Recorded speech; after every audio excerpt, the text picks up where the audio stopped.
Hello everybody, welcome back to Invest with Wesley. Today I want to talk to you all about the 3 most critical accounts you need to have to next level your money game.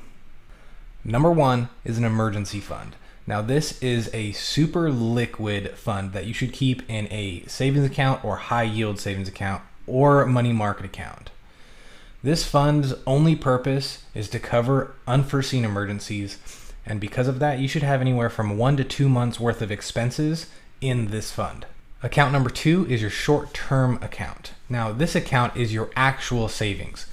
This account minimum should have anywhere from 6 months to a year worth of expenses, but this is also the account where you should just park as much excess money as possible. It's in this account that you put money away for a down payment for a house or to save money to buy a car, and it's in this account that you put money to fulfill any sort of goals and dreams you might have. Account number 3 is your retirement account or wealth building account. In account number 3, we have things like IRAs, 401ks, and real estate. These are investments that have an extremely long time horizon, and you aren't going to even touch them for anywhere from 20 plus years. So now that you know the 3 kind of accounts you should have to next level your money game, let's dig a little deeper. When it comes to your emergency fund, like I mentioned before, you want to have it in a high yield savings account or money market account, and not necessarily in your bank's savings accounts. And this is strictly just to beat inflation. Current interest rates are extremely low, so even high yield savings accounts don't beat inflation. However, the goal is to get as much interest as possible that's guaranteed. Most high yield savings accounts will guarantee you a certain percentage, just like a regular savings account will. The only difference is a regular savings account gives you about 0.25% worth of interest, and current high yield savings accounts get you anywhere from 0.7 to 1.3% interest. So the reason we choose the high yield savings account and shoot for that 1% or 1.3% is so inflation doesn't eat away at our savings as quickly. If inflation averages 2%, but our high yield savings account gets 1%, then inflation only attacks us 1% every year instead of 2%. Now even 2% doesn't sound like a lot, but since you're leaving that money in there for an emergency and you won't be touching it, chances are year after year it's just gonna sit there and get 2% less valuable every year. So the goal of an emergency fund is to be as liquid as possible and also to get as much interest as possible to beat inflation.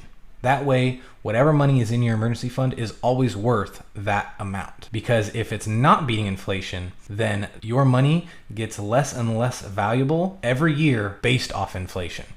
If inflation is 2%, whatever money you have in that account that's not beating inflation gets less valuable at a 2% rate every year. Now, if you're new to finance and you don't know what inflation is, don't worry, I'll make a video all about inflation and deflation in the future. For now, just find a high yield savings account that gets you as much interest as possible. Now, when it comes to critical account number 2, your short-term savings account, you don't want to take unnecessary risk with this. You want to be as diversified as possible and protect yourself from as much downside as possible. What do I mean by downside? I mean when the stock market goes down, if you have downside protection, your investments won't go down with the market. They'll stay the same or barely go down. Now with this account, you want to average anywhere from 6 to 9%.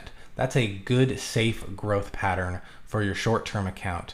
And remember, the whole point is to maximize downside protection and not try and beat the market. As a real-world example of what I mean by downside protection, a couple months ago, the markets fell by about 20%. Now, when it comes to the wealth building account, I'm extremely aggressive in that account. So my account value fell about 20%. But in this short term, because I'm maximizing my downside protection, instead of that account falling 20% with the economy, that account only fell 6% because I'm fully diversified and have that much more protection over a crumbling economy. Now, also when it comes to this short-term account, you sacrifice some upside game for that downside protection. Now, like I said before, we're not trying to beat the market in this account. We're just trying to get some steady growth with as much downside protection. So when the market goes up 20% in a year, with this account, we're probably only going to see about 9% of that. But because this is not your wealth building account, the upside doesn't matter nearly as much as the downside protection. So make sure you keep that in mind when you're setting up this account for yourself. Now, when it comes to your wealth building account, critical account number 3. This account will fluctuate with time on how close you are to retirement.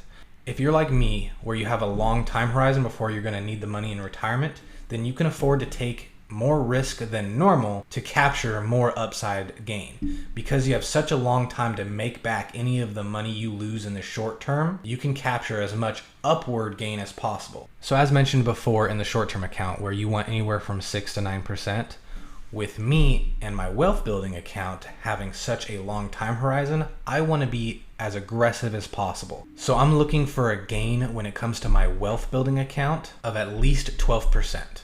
12% or more is what I'm shooting for because I have such a long time horizon and I can afford to be aggressive with it.